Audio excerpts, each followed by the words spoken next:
Oh, yes, yes. Then that I don't also want to. We are starting. So if you get your act together. Wow. Who do you think you are? Wow.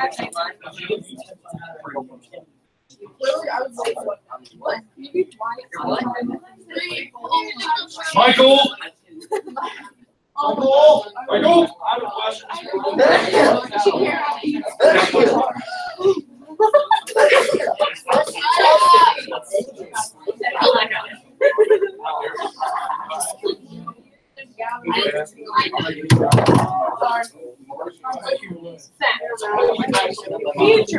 Hey, let's get started here, please. What? I am? What? All right. So listen up. We're starting unit. We're the new unit here, the unit 4. This is going to take us up through Thanksgiving break. We just like we did with the Revolutionary War unit, we slowed things way down there. We're going to do the same thing here. Probably not take quite as much time, but we still get about 3 weeks, and I think that we can kind of cover everything within that 3 weeks. Now, as we study this, we're going to look at the Civil War in 3, I think, pretty distinct chunks, and instead of having, like, I feel like students always just expect that at the end of something that we've studied, there's going to be some big test. We've only had one test in here. And my plan is that at the end of this unit, right before Thanksgiving break, I really don't want to do another big giant test. So my plan is we're going to take these 3 individual chunks of this next unit. We'll have something that we'll use if it's a short open note quiz or something like that, something like we did yesterday to finish up that unit, that part of the unit. We'll do that. But I don't think there's going to be this huge test. Instead, if we do anything, it'll be open note. So I think after this, we maybe have one other time where we might have some notes before Thanksgiving. Certainly make sure that you take advantage of the key questions that you got. What I decided to do this time, though, was present the information a little bit differently. Now, what you've got here is what I'm calling an info pack. I don't know that we're going to answer everything today. I'm not planning on that. I'm planning on this being the info pack for the whole chunk that we're going to study here. I think we started this discussion last week when we started going through the presidential timeline of the years immediately before the Civil War. And remind us, somebody, what do we call that time period right before the Civil War? Annabelle, very good, Annabelle. So we went through the presidents of that time period, and we covered several different events. I mean, some of those are going to come back in today's discussion with a lot more detail, I think.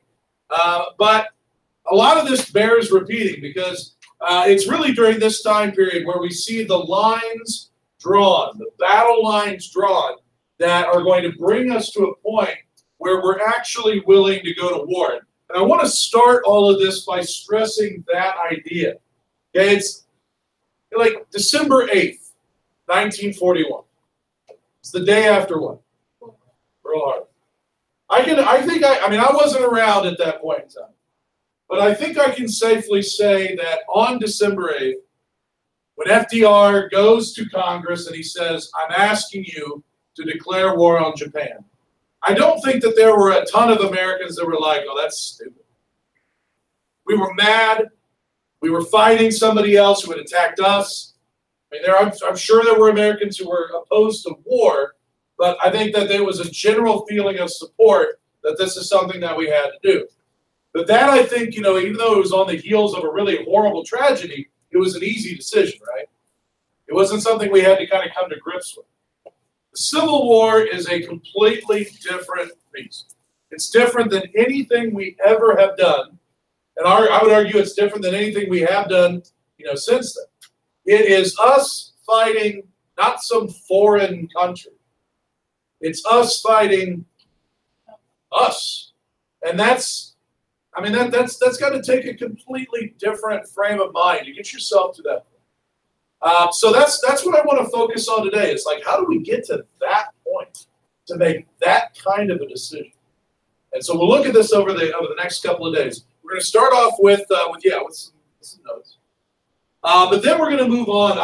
You remember how many times I've shown you guys a video in this class? Answer 0.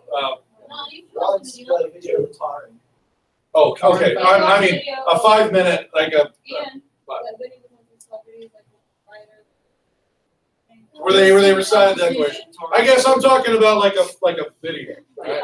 I don't think I've shown you a legit video, maybe clips here and there. Starting tomorrow, about halfway through class, we're actually going to start one, and we're going to take some time with it. And the reason why I feel like it's okay to do that is because we're finally to a point in our study of U.S. history where we've got real photos.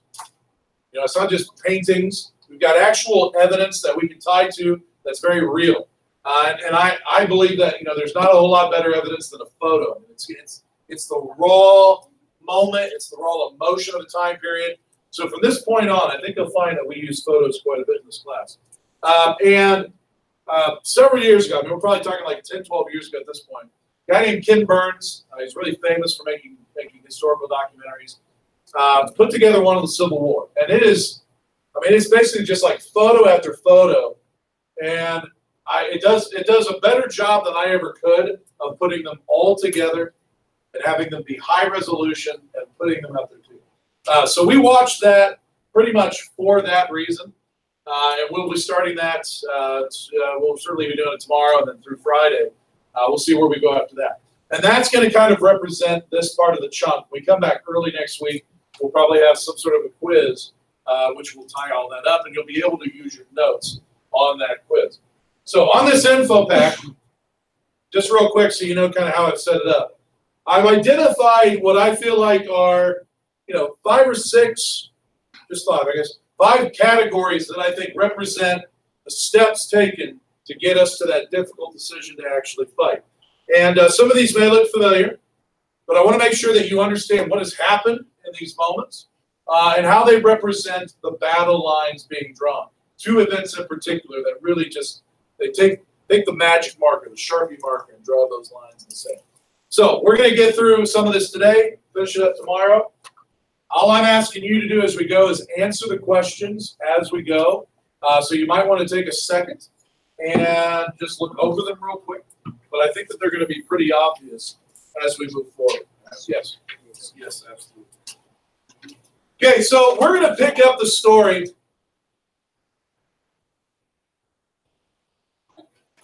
We're going to pick up the story in 1846. That's the year we pick up.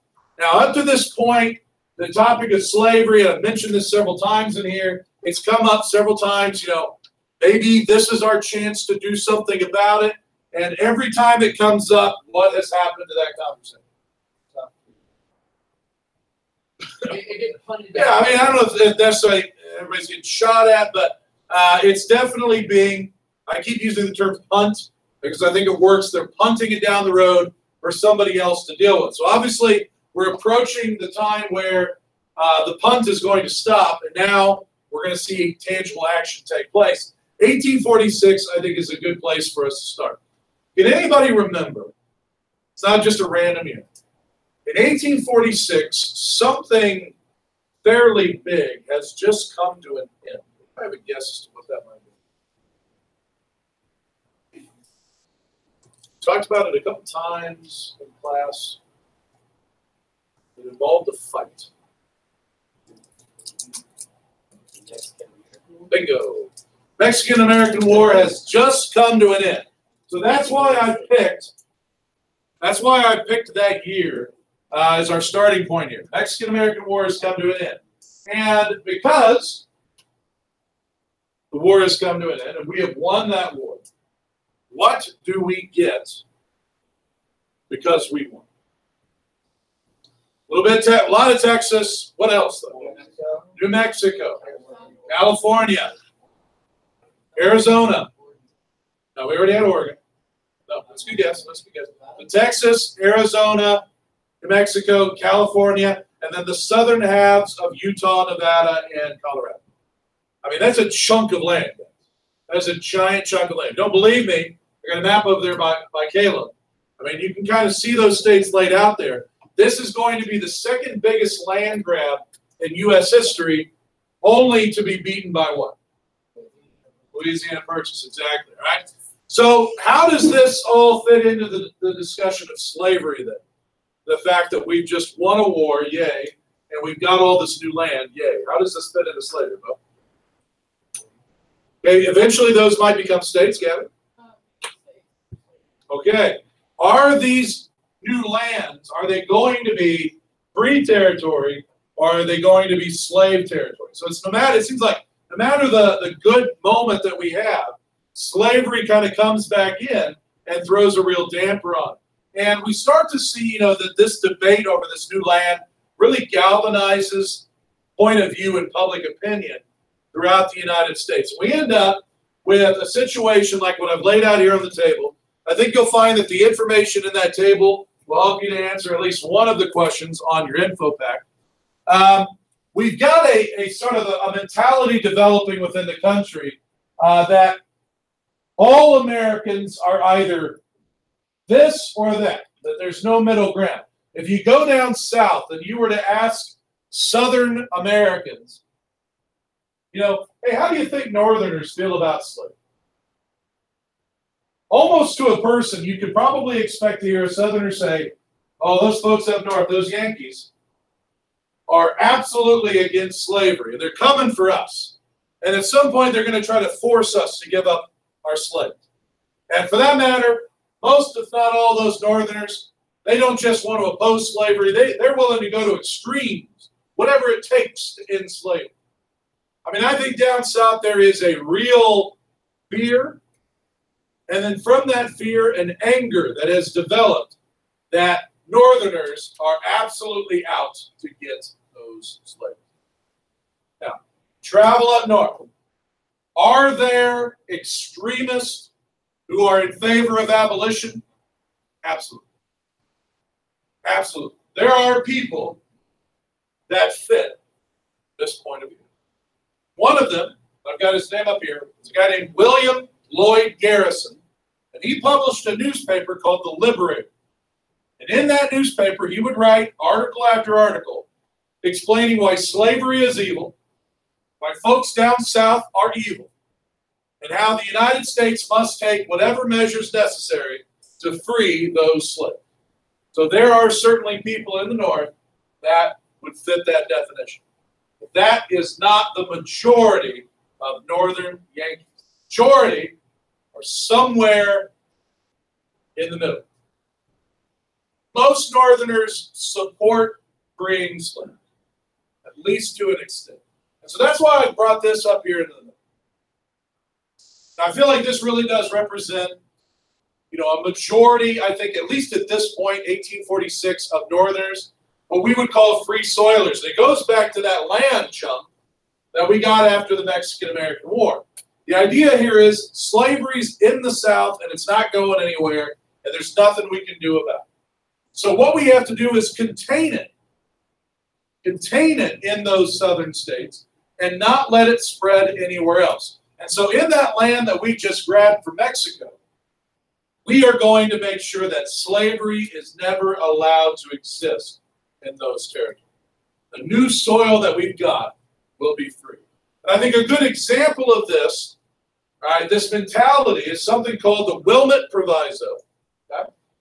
David Wilmot is a Northern congressman. PA stands for what state? Pennsylvania, very good. So he's definitely a Northern congressman. He does not like slavery, but he is not convinced, at least at this point, that the South, that there's much that can be done about the South. What he is focused in on is what to do about the new land. And so he puts this free soil mentality into action. He's a congressman, so he gets to write law, make law. And so the idea here is in the new land that we've got from Mexico, slavery will be abolished. It will never be allowed to take root. As you can probably imagine, how are the southern states going to react? They're going to lose their mind. Southern states at this point, it's like anytime we hear a breath that seems to suggest an end to slavery in any way, shape, or form, we're going to throw a fit. And they do. And this proposal is never adopted. But I put it forward, number one, as an example of that free soil mentality, but also it is a step. You know, we've been punting slavery for a while. This is at least a try, right? To bring it into it. So it stands forward as an attempt. Now, I mentioned to you that I think that there are two major bombs that go off in this antebellum period that harden the lines, that remove these folks, and really do pit Southern pro, Northern against. And I think one of those is going to come forward 4 years later. You see, out of that new land that we just grabbed, you're going to have some Americans that are going to start trickling out there to settle New Mexico, Arizona, California. But in let me ask you this. Any football fans in here? Any NFL football fans? Noah, the San Francisco NFL team, what do they call it? 49ers, right? So it's going to be a pretty slow trickle of people out to those new territories until 1849. And what happens in 1849? Matthew, I heard you mention it. And that gold rush is going to be in what state? California. Bingo. All right. Thank you. Is that a gift? Again. Okay. Is it ticking? Ticking? I'm supposed to check for me. Okay. 1849, we have a gold rush in California. And so we're going to see, flocks of Americans are going to head out to California. And so by the end of 1849, all of a sudden, California has enough people living in it that they are ready to put themselves forward for statehood. And so that's what they want to do. Problem is, I don't know that this is a problem for everybody, but it will present a problem, is that California wants to join as a free state. Now, why is that potentially an issue? Think back to things that we've mentioned in class, Bob. Exactly, right? Yes, you have a question? Oh, you say something? Yeah. So if California comes in as a free state, the North will be happy about it, but the South will be angry because now there'd be more free states. We had the problem before. Remember what state we dealt with this issue before? You have to speak up because we got massive chaos out there. Missouri, very good, exactly. And luckily at that point in time, we did have another state that could come in as free and keep the balance. What state was that? Maine. Very good. Very good. Right? Problem now is that we don't really have any other areas that could come in as a state. So, we're either going to have to work out a deal or, I don't know. I really don't know what's going to happen here. California may not be able to join. But luckily, there's a guy around. He's been around. We've talked about him several times in here. A dude named Henry Clay. Remember that name? Henry Clay, we've been talking about him. He first came into our conversation right before the War of 1812, Unit 2. It's 1850. Henry Clay is still around. He never leaves, it seems like. Henry Clay is still alive, still around. He's pretty old by this point. But if you remember, Henry Clay was the guy who put together the Missouri Compromise. Now we have another problem here that needs a compromise. Guess who they call? The guy who becomes known as the Great Compromiser, Henry Clay. So he sits down and he comes up with yet another compromise. And let's remember here, how does a compromise work? Everybody gets something out of it. So let's talk about how this deal works. Right? Got a map up here. I love this map because I think it does a really good job of kind of laying out how this is all going to work. All right, in the compromise, we know what needs to happen to make the North happen. What's going to make the North happen? Free. Well, yeah, we're not there yet. What right now in this whole situation would make the North happen? All right, California comes in as a free state. Good. So that's where Henry Clay kind of starts. That's what the North is going to get out of the deal. South's going to be mad about that, though. We know that. So we don't have any other places here, though, that are ready to come in. We can't just give them another state. We're going to have to give them something else. So here's how it all works out. We got the North, the South, and then a little something in the middle that potentially could make everybody, both sides, happy. So the North gets California. South gets the Fugitive Slave Act, which I'm going to talk more about here in just a second. And then this area in the middle, I think this is interesting. Okay, we're going to take this other part. It's the orange on the map up here. That's what's left over. After we carve out California, here is what is left over of the land we got from Mexico. So we're just going to organize those, make them into territories. You know, that's how Indiana got started. We were a territory. We had a governor, William Henry Harrison. We're going to do the same thing out here. And actually, the guy who goes out to become the governor in New Mexico has some Indiana connections. We'll talk about him later on. But the deal here is we're going to let the people who live there make the decision about whether or not they're going to be free or if they're going to be slaves. We're going to let them vote on it. And if I had to guess, I'd say the folks over here in Washington probably say, boy, that'd make our lives a lot easier. Because then you can't blame us. They made the decision. That's what they decided to do. North gets California. Both sides could potentially love this. If both territories vote to be free, North's going to love that. Maybe they both vote to be slaves, and the South will. So that's something that could work for both sides. This, though, I mean, for the South, it was going to have to be something pretty big. This is what they get. And I think that that bomb that I mentioned, it's right here. It's right here, fugitive slave. Let's talk about that for a minute. Now, if you were an escaped slave, you were a slave down in the South and you escaped, you did so knowing that if you were caught, not necessarily. I mean, you know, you could be put to death by your slave owner. You could be. But at least you were probably going to face a pretty severe rule. I mean, the punishment would be extremely severe. It was not uncommon for male slaves who tried to escape, when they're recaptured and brought back, that they're not touched. That their wife and their child is the one who's with. It was extremely. So you knew if you tried to escape, you did it with that risk in mind. However, if you could make it across the Ohio River, that was like the sign. Make it across the Ohio River, you could probably take a little bit of a deep breath. Now, there were still what they called wolves wandering around this state.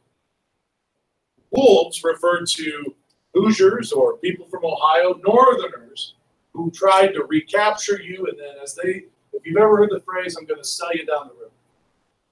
That's where that phrase comes from. Because they would sell you back literally down the Mississippi or down the Ohio, back down south. They would make a lot of money on it. But they were, I think, more of a minority. More of the majority of, especially Hoosiers, would help you along your way up to Canada. So if you could get across the Ohio, you could breathe a little bit of a sigh of relief. Now, everything changes with the Fugitive Slave Act in 1840. The government goes so far. I mean, the idea here is that we've got to promise the South that escaped slaves will no longer be a problem. If slaves are escaping, it seems like left and right, and we're losing money. The South wants that to stop. So the government really has to make a hard promise. So they actually create a special agency to help recapture slaves. Now think about that. I mean, agencies today would be like the FBI, CIA. So it's an agency like that that is created with one job, and that is to help make sure that escaped slaves are recaptured and sent back down south. More than that, Southern bounty hunters were now allowed to go into places like Indiana, and they could search your home at any point if they felt like they had reason to believe that you were hiding slaves. So this is really where the Underground Railroad becomes key. This is where, and you guys saw some of this when we did we had the abolition station. How many of you saw the photographs from the Levi Coffin House, where you have the hidey hole in the bedroom, the bed moves, and you see the hidey hole or the wagon? And these were pretty common around here. Now, I grew up just north of here. You know, you guys, everybody know where State Road 37 is? Right, I mean, it goes into Marion. So I grew up on a farm on State Road 37 just before you get to Marion. And the home that I grew up in was an old post office that had been built just prior to the Civil War, which I always thought was really cool. I remember I would go out and I would play in the yard. It seemed like, you know, I don't know about you guys. Anybody ever like loved digging holes when you were a kid? All right, I loved digging holes. Every time I dug a hole, I found old rusty horseshoes, or where they had shoed old horses when they pulled out for the post office. I mean, we had just rows of these hanging in our garage. I thought my house was pretty cool. Just down the road, just north of me, was an older couple who had lived in their home. This home was just as old as ours. And the woman was up in her closet in her bedroom, putting clothes away one day. And she slipped and she fell. She was okay. When she fell, her back shoulder went into the back wall of her closet, and the whole wall moved. So she called her husband up there, and her husband really had to put the elbow grease into it, but he was able to move that wall away. And behind there, they found an Underground Railroad hiding spot. So they called my mom and dad. They knew I was a history nerd, even that young. I was able to go down there and see it. Not very big, but it was big enough where you could stick some slaves in there if you saw bounty hunters approaching. And you know, it was hard to find. It looked like the back wall of the closet. So it was pretty common around here for those little hiding spots to be found, and you had to do it. Why? Because if you got caught, you're talking about at least a $1,000 fine, possibility of a year in jail. $1,000 may not sound like much to you, but I guarantee you in 1850, that's a chunk of money. That's a chunk of money. So you really had to be concerned. You started seeing flyers put up left and right. Flyers like I've got up here on the board. I've also got a couple over here behind Bo. You get a chance to see these. And I want to pay special attention, folks, if you would, to the one up there on the left. Now read a little bit of that as you go. Notice, obviously, this is a flyer that is put up by a slave owner. He's trying to recapture this guy, this slave named Tom. Notice that they're offering you $150. Now, some of you may be thinking, well, I'm not $150. Again, not 2018, is it? In 1850, that probably was a sizable amount of money. Notice how they describe it. 30, 5'6", of dark color. Upon his body are several old marks. That's one of the harshest realities here. Slave owners realized the very real possibility that their slaves might escape at some point. They wanted to make sure they could be identified if they were recaptured. And so it became a trend when slave owners would buy slaves, or when new slaves would be born to the slaves that they already had, that they would brand them. And then when their slave would escape, they could put in the description that old Tom's going to have this mark on his shoulder, on his chest, so it was easy to identify. This is really a low moment in American history. There's no doubt about that. What do you notice that's different, though, about the flyer on the right? It's a little different point of view, isn't it? Read that for a second. Bo talked about, caution, right? Not everybody in the North is okay with this law. In fact, a lot of people are not. And, it says here, look, if you're a colored person in Boston, watch who you talk to. Never know who could be a kidnapper. I think that's a choice of words that's interesting. I mentioned this last week when we started looking at those different stations, that you might be a free black man or woman, but if a bounty hunter found you, they could claim that you were a slave and they could send you back down south. Talked about the movie 12 Years a Slave. It's based on that whole idea. This is a particularly brutal time period for sure. I wanted to show you a clip here. This is like a 2-minute clip, but it does a really good job of really detailing the horror of this law. Some of you have seen this if you looked at this and you were responsible for this when you did the stations last week, but I want to make sure everybody had a chance to watch this. So if you would, kind of give your attention to this. Midway through the 19th century, America is entering the modern world. In 20 years, there'll be Levi's jeans, chewing gum, and hot dogs. But the nation is split, being torn apart at the seams, dividing North and South. Slavery became not simply a political issue, not simply an economic issue, but a moral issue as well. It became the issue that defined North and South in the 1850s. September 1850. The Fugitive Slave Law brings the brutality of Southern slavery to the North.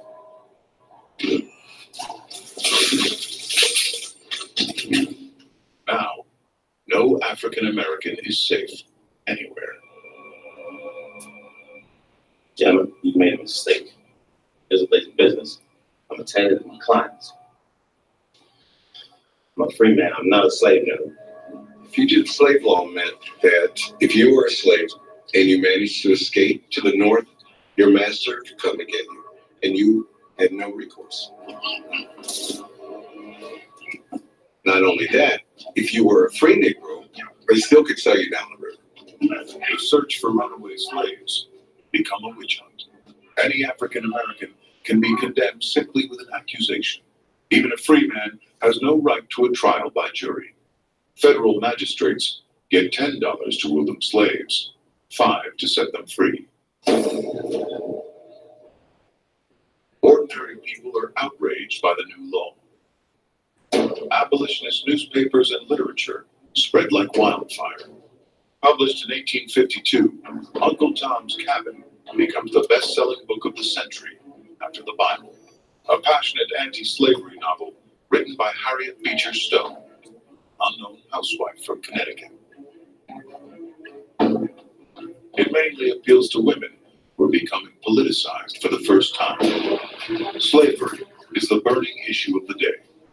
As America expands across the continent, North and South face off over each new territory. Will it be slave owning or free? All right. So a couple things that I really like the way they bring that up. The guy at the beginning says that slavery after the Fugitive Slave Act, it's no longer just a political issue. It's a what? Moral issue. I mean, this is sometimes, and you guys know this as well as I do. Sometimes I think for people, you got to have this like smack you in the face moment, right? Before you can really just understand just how bad something. And that's really what happens here with this Fugitive Slave Act. This really is that moment where it smacks a lot of Northerners in the face, and it brings a lot of people out of that sort of free soil mentality and into this, we've got to end this horrible, horrible system, and we've got to end it now. Now, they mentioned a book there. What book was that? Okay, and this was, again, part, this came up in our station discussion and our timeline. Catch just how powerful an impact this book is going to have. What they say? For the 19th century, the best-selling book just behind the Bible. And understand, it wasn't published until after 1850. So it already had 50 years gone in the century. In the matter of, and honestly, this is going to be the matter of about 10 years, so many copies of the book are sold, it becomes the second most popular book of the century. Now, some of you already saw this early edition copy of Uncle Tom's Cabin. It's very old. It's not in the world's greatest shape. But if you want to see what that book looked like, I'll send it around. I'll ask that you be super careful with it. But you're more than welcome to look inside the pages. Just don't shake it. Certainly don't throw it. Love God. But be careful with it. But it's kind of neat to be able to see as it goes around. All right. So that Fugitive Slave Act is certainly bomb number one. With the time that I've got, let me say a few things about this, and we'll call it a day. Because I'm telling you, I think that this is bomb number two. Now, the guy that we have a picture of this guy up here. This gentleman was nicknamed the Little Giant. He stood about 5'3". Short guy. Somebody went, oh, he's a short guy. Yeah, short guy. But what he lacked in height, he made up in speaking ability. I mean, this was a time, I know you may be thinking, well, that's not, no, who cares? This is a time well before television. If you wanted to make people know your name, it usually was because you could speak really, really well. And that was the biggest tool that he had at his disposal. This is Stephen Douglas. Some of you may recognize that name if you've ever heard of the Lincoln-Douglas debates. All right, he's the guy that was there. Now, this was Abraham Lincoln's nemesis. The reason why Douglas became a U.S. Senator from Illinois is because he beat Abraham Lincoln. All right. So he gets into the Senate, and he stays there, and he becomes an extremely powerful figure within that organization. Now, he's from Illinois, so one might assume, how does he feel about slavery? Probably against it, right? Stephen Douglas, I don't think he really cares one way or another about slavery. Biggest thing he cares about is power and what's going to get him more of that. I want to explain something that he put together here now. This actually does go through. I mean, he manages to be successful at getting this through, this Kansas-Nebraska Act. But whether he realized that it would happen or not, this becomes that second big bomb that really hardens the lines between North and South. All right, so here's the idea. I put another map up here. Okay, at this point, we've already got the Compromise of 1850. So the green on this map, or seafoam, I suppose, those represent your southern slave-holding states. The lovely lavender, okay. This map uses Eastern color tones, I guess.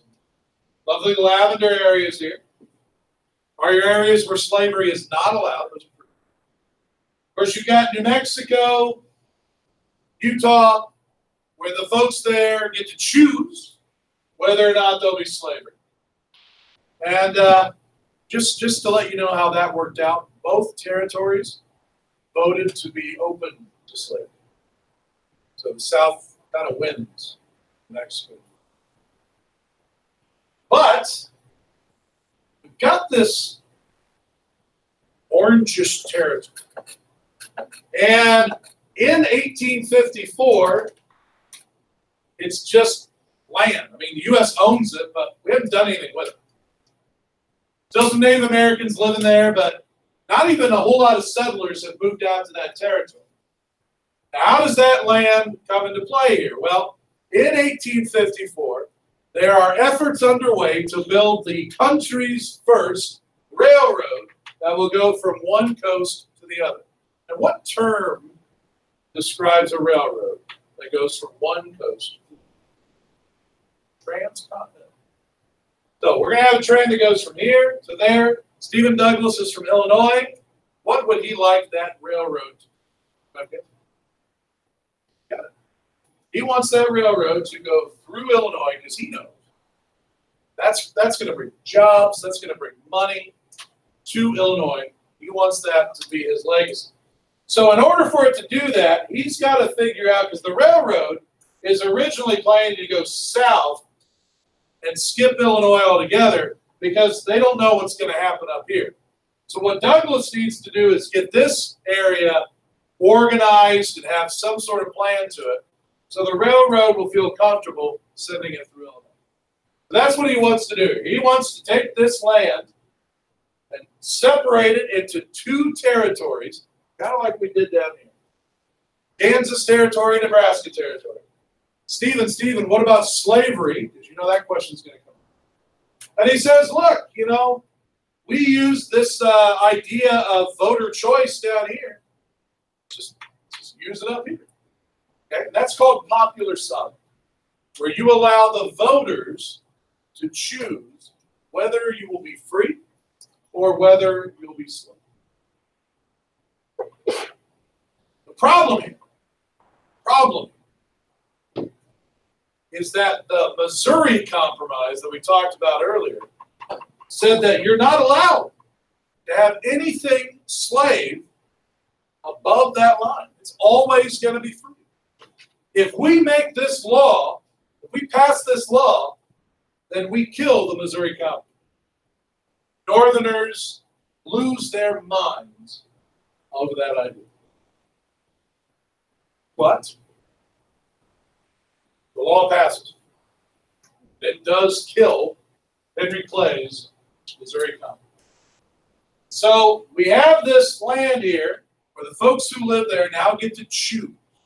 Will they be free? Will they be slaves? So here's where the bomb comes in. Northerners start moving to Kansas, not to move there to live, but to convince the people there that they should vote free. Southerners do the same thing. And so what we see is, especially in Kansas, there's this very violent, as we'll find, tug of war going on, trying to force the people that live there to vote free or slave. Now we're going to stop there, but as a preview to what I'll finish up with tomorrow, at some point tomorrow at the beginning of class, I will be talking about a man who comes into Kansas with a broadsword, a Braveheart-style broadsword, and ends up hacking multiple people to death to convince Kansas to vote one way. So something to look forward to right after lunch tomorrow is people being violently murdered with a broadsword. Okay? Hey, if you're worried about losing this, I'd put it in the trade. Otherwise, put it somewhere where it will come back tomorrow.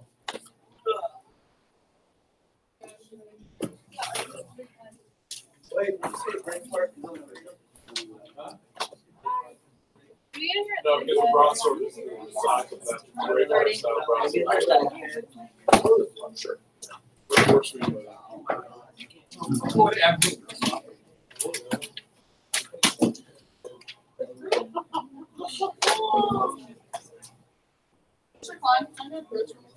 Sure. Sure. What? I'm sorry. When you get really into it. Sorry. Are you ready to run my horn? Mr. Smith, when he was like, you talking softly, and all of a sudden just like yell. Look at this one. Huh? Are you ready, Mr. Klein? What? Jokes. Oh gosh. Am I ever? What kind of plant do you put in the cake? Carrot. Flower. There's another one. Why don't ducks tell jokes while they are flying? Because they'll quack up. Is that it? Is that it? Oh, okay. Wow. I was gonna guess something about crackers. Was that it, really? Yeah, it says because